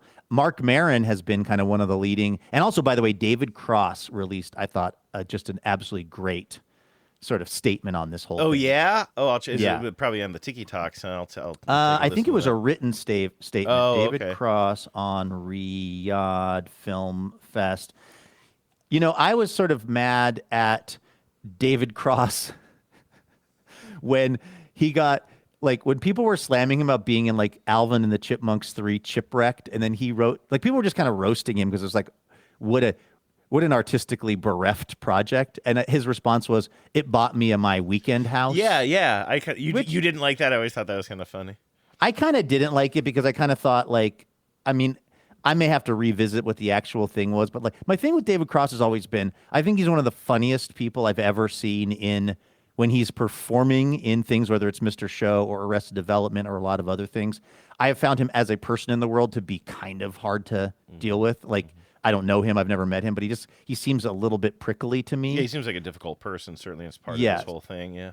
But and so when he was responding to people that were roasting him about Chipwrecked, at that time I was thinking David Cross, kind of difficult person. But now that he's roasting the people that did the Riyadh Comedy Festival, which, by the way, let me just run through this really quick. I can't believe this is such a dangerous game for me to try to do this visually, because I don't know everyone's name, but I'm looking at the poster for the Riyadh Comedy That was Festival. my problem, Luke. The poster didn't have names; it only had faces, and I saw all these people reacting, and I was kind of like, I can't really follow this conversation because I don't know who a lot of these faces are, but I recognize their names. Well, it looks like it's got Tom Segura in it, Pete Davidson, Sam Morrell. Now, there's a guy named Nimesh Patel who's on the poster, but who pulled out of it. Oh. And I saw him doing a bit about how he pulled out of it, which is like, hey, high five to you, my friend. Can I jump in, though, because you mentioned Pete Davidson, and I saw a lot of criticism there, and I'm not necessarily putting myself behind this because I didn't even know this, but I just saw a lot of people saying that Pete Davidson talks a lot about how he lost a family member, possibly a dad in the 9/11. His father was killed in 9/11. 9/11, and so people were especially kind of appalled to see that he was going. Yeah, I mean, again, here's what I would say. If anybody gets to make their decision about this, it's somebody who lost their dad in 9/11. Like, that's why I sort of said I'm not co-signing that. That was just part of the conversation that I had been hearing.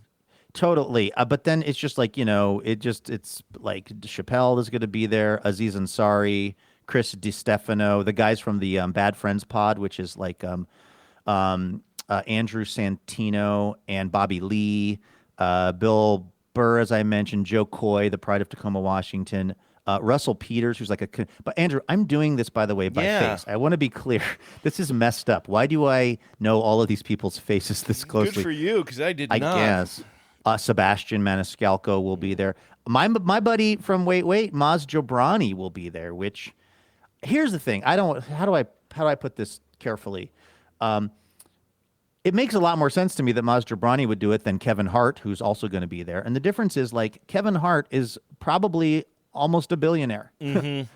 And as is probably Dave Chappelle at this point. And, like, I don't want to count other people's money, but it's like, you don't have to, it's, as I think maybe Mark, actually it might have been what David Cross said, basically, like, so David Cross says, I'm disgusted and deeply disappointed in this whole gross thing that people that I admire with inarguable talent would condone this totalitarian fiefdom for what? A fourth house? A boat? More sneakers? That's the thing. Like, so many of the people on this list are, because of the weird rise of stand-up comedy, because of the internet. Like, if you're Sebastian Maniscalco, you have gone from being somebody who was probably barely eking along 10 years ago to, like, you make I don't know, $100 million a year doing stand-up comedy stadium tours or arena tours. Like, the amount of money that is now in play for the top 1% of stand-up comics is just absolutely stunning. And it means that you do not have to go to Saudi Arabia to put food on your table. Whereas I know Maz pretty well. I love Maz. Maz is more of what I would say is a sort of a working comedian. And like, if I'm Maz and I've got a family and I'm offered a life-changing amount of money to go do a performance, and I look and I say, well, and also, by the way, Chappelle's doing it, and a bunch of other people who, I think David Cross put it well, comedically he admires them. There's a bunch of people on this list that I really like their comedy. But if I'm Maz, I look at this and I go, I'm going to take some heat over this, but I'm also going to pay for my kids' college for one night. Mm-hmm. That to me is a compelling argument. If I'm Kevin Hart, what's the compelling argument for Kevin Hart to do this? Like, but for me, it's not even. I mean, I'm with you on that. But for me, it's the First Amendment warriors that really drive me crazy, because it's public knowledge that there's a list of things you can't talk about. Like, there's so much controlling over what you're allowed to say, and it always irks me. In Saudi Arabia. In the Saudi Arabia gig, this particular Riyadh I don't think I thing. even knew that. I sort of assumed. And when you have the Bill Burrs and all these people who really seem to subscribe to this thing that I don't necessarily believe, but that stand-up comedy is the last bastion of like holding people's feet to the fire and holding everybody accountable and not falling for just wokeness. But we can say whatever we want. We can make rape jokes up and down the aisle. I don't know why you're doing up and down the aisle, but because it's so important. It's almost like there are some people who think that like the stand-up comedians are the true warriors or like the true heroes way more than journalists when we still had journalism in this country. And it's kind of, and I've always cringed at that. I'm like, your sense of self-importance is way too big here. You don't have a blank check to say anything about anybody at any time because sometimes you make people laugh. Like, I really hate that sort of inflated sense of self-importance. And to see these people very quickly saying like, oh, you want me to not say some things, but you're going to write me a huge ass check? Oh, absolutely. I'll sign the bottom line there. That's what really galls me.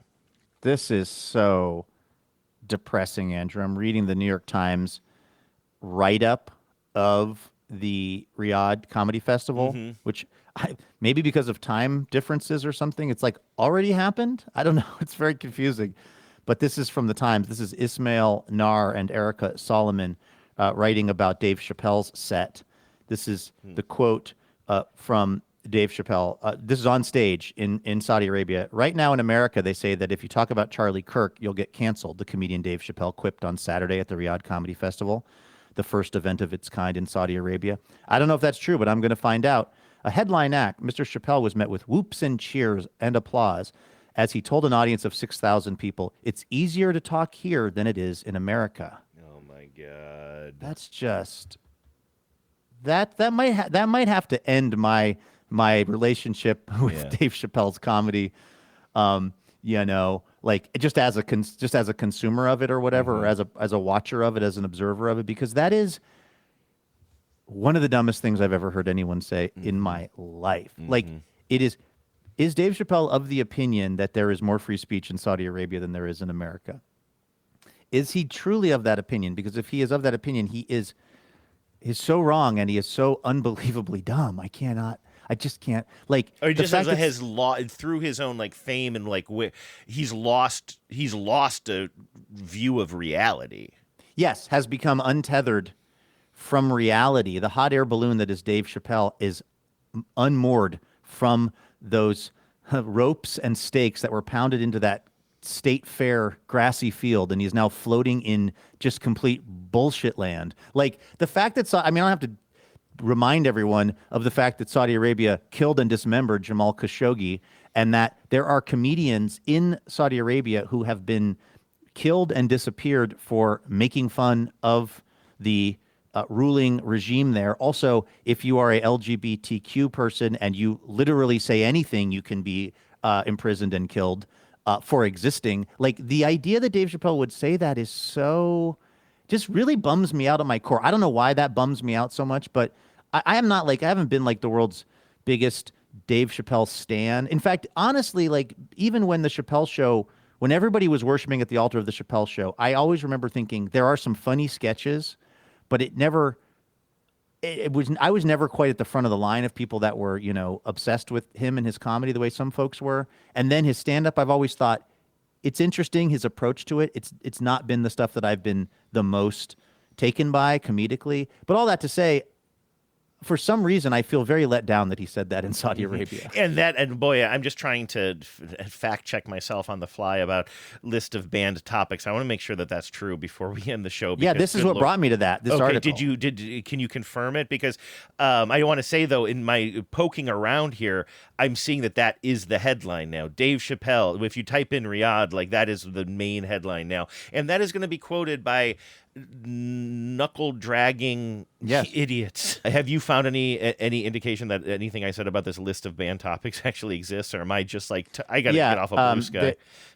Well, that too, but unrelated to this. The Riyadh Comedy Festival rather has strict speech restrictions that prohibit performers from making jokes critical of Saudi Arabia, the royal family, or religion. Okay, well, there comedians invited to the festival reportedly must adhere to these content restrictions as part of their contract. Well, there goes my 12 minutes on Saudi Arabia that I was going to do. That I usually close with. I'm sure that these comedians notice that some princes drive like this, and other princes drive like they're right. We're so lame. Feels good to laugh. So anyway, Mariners. How do we end up on that? If the Mariners are 2-0 on Monday, it means that actually, you know what? Here's one thing that I want to end on. I want to prophesy something really, really fun for the weekend that I really hope happens, and it's unrelated to the Riyadh Comedy Festival. I would love to see a moment if the Seahawks score a touchdown. I would love and they will, against the Tampa Bay Buccaneers. I would love their celly, as we now call it, to be the Mariners' happy dance. I think that would be I love these moments where you have and I give Mike McDonald, our football coach, real credit. He's like, they were like, well, you might have to move your game on Sunday. He was like, okay, cool. I'm stoked that we have a lot of fun sports happening in this town this week. I love it when it's like one of those, it's like a superhero movie where there's a crossover. I love the idea of the Seahawks rooting for the Mariners and the Mariners rooting for the Seahawks. But so look for it. Let's see if they got the memo to do the. I know you don't like the Mariner happy dance, but put that aside. Oh, you know that because you know what I was writing down here because I don't disagree with what you're saying. If the Seahawks did it, I think that would be a different thing. But I said I don't even want to say this on the show, but I was writing down that sentence as a deep dark secret of mine that I don't like the happy dance. No, I know. Listen, I'm the one that said that Ichiro needs to hang it up. By the way, I've got the hotter take than you today. So don't worry. How did we not? I can't figure out how we got into Riyadh, but like you were saying that, and I got to say, I'm not somebody who holds these former Mariners, who sort of enshrines them in this certain way. Like I'm the one who like. I mean, honestly, and I feel bad saying this. Like, I don't want Felix Hernandez anywhere near this series. I do not want to celebrate him. I know that he's a Mariner great. I know that he kind of got screwed. But his entire tenure seemed cursed. That we had the best pitcher in baseball during a time when we had absolutely no offense, and like because of that has and like he just seems to bring such bad luck to the club. Like I do not want to see any. So anyway, I'm saying that to say I'm not just like reacting to your Ichiro thing because I think that we need to like celebrate all things Mariners past. Right. But you genuinely feel that way about Ichiro, but you're willing to go to the mat on saying Felix is a Jonah and we got to throw him out. I mean, I just think that the Ichiro thing is kind of fun and cute, and I just take it for what it is, and that he is unlike anybody else in the world when it comes to his relationship to baseball. Yeah. And he's just worry for him. I worry that he's okay. Yeah. I feel like he's. I don't think he's ever been okay though. He's never been okay. That's a very good point in terms of his singular dedication. Okay. I got to get out of here, Andrew, and I'm sure the listeners have had quite enough of this today. So I say we go ahead and call that good for today's episode and for our broadcast week. Thank you so much, everyone, for spending this time with us. We are going to be back here on Monday with more Imaginary Radio for you. So please do join us for that. In the meantime, have a great weekend. Take care of yourselves. Go Mariners. And please remember, no mountain too tall. And good luck to all. I'm going to check out Buff Streams, Luke. Maybe Buff Streams will have the They're goosing. Andrew, they're goosing.